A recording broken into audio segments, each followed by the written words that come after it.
அஸ்ஸலாமு அலைக்கும். இன்றைக்கான வீடியோவில் தொழுபவருக்கு குறுக்கே செல்பவர்களை பற்றி இஸ்லாம் என்ன சொல்கிறது அப்படிங்கிறத பற்றி பார்க்கலாம். அதுக்கு முன்னாடி இந்த வீடியோவுக்கு லைக் பண்ணுங்கள், முழுமையாக பாருங்கள், அப்போ தான் உங்களுக்கும் புரியும்.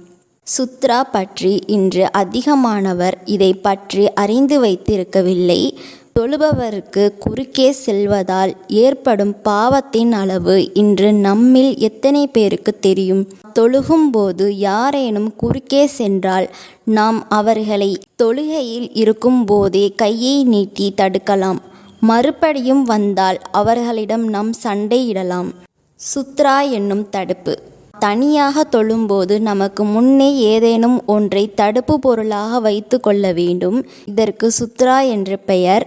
தொழுகையின் போது சுத்ரா வைத்துக்கொண்டு தொழுவது வலியுறுத்தப்பட்ட சுன்னா. நாம் தொழுகையின் சுத்ரா தடுப்பு முன்னோக்கி தொழும்போது நமக்கும் அந்த தடுப்புக்கும் இடையே யாரும் செல்லக்கூடாது. தொழுது கொண்டிருக்கும் போது எவராவது குறுக்கே செல்ல முற்பட்டால் நாம் தொழுத நிலையிலேயே கையை நீட்டி அவரை தடுக்க வேண்டும். அவர் மீண்டும் வந்தால் நாம் அவர்களுடன் சண்டையிடலாம். ஏனென்றால் அவர் ஷைத்தானின் தூண்டுதலால் இவ்வாறு செய்கின்றார். அல்லாஹ்வின் தூதர் ஸல்லல்லாஹு அலைஹி வஸல்லம் அவர்கள் கூறினார்கள், உங்களுக்கு முன் தடுப்பு வைத்து கொண்டு தொழும்போது யாராவது குறுக்கே செல்ல முயன்றால் அவரை தடுக்க வேண்டும். அதை அவர் தடுத்தால் அவருடன் சண்டையிட வேண்டும், ஏனெனில் அவர் ஷைத்தானவர். நூல் புகாரி 509.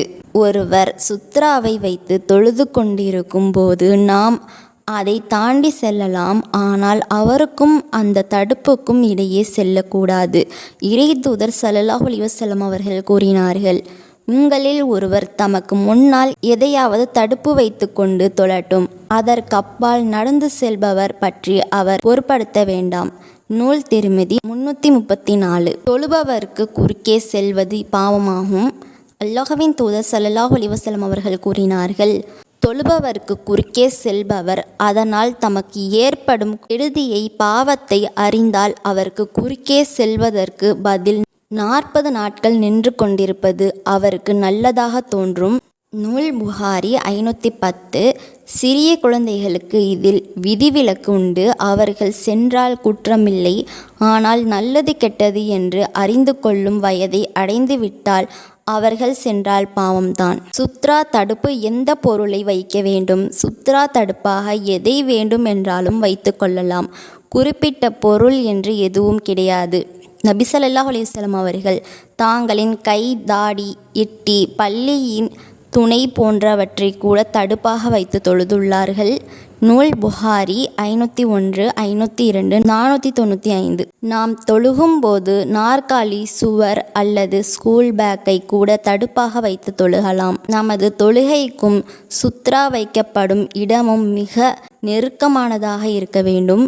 நீண்ட இடைவெளி இருக்கக்கூடாது. அல்லாஹ்வின் தூதர் ஸல்லல்லாஹு அலைஹி வஸல்லம் அவர்கள் கூறினார்கள், நாம் சஜிதாவிற்கு நெற்றி வைக்கும் இடத்தில் சுத்ராவை வைக்க வேண்டும். தடுப்புவின் அவசியம். தொழுபவருக்கு குறுக்கே செல்வது பாவமாகும்.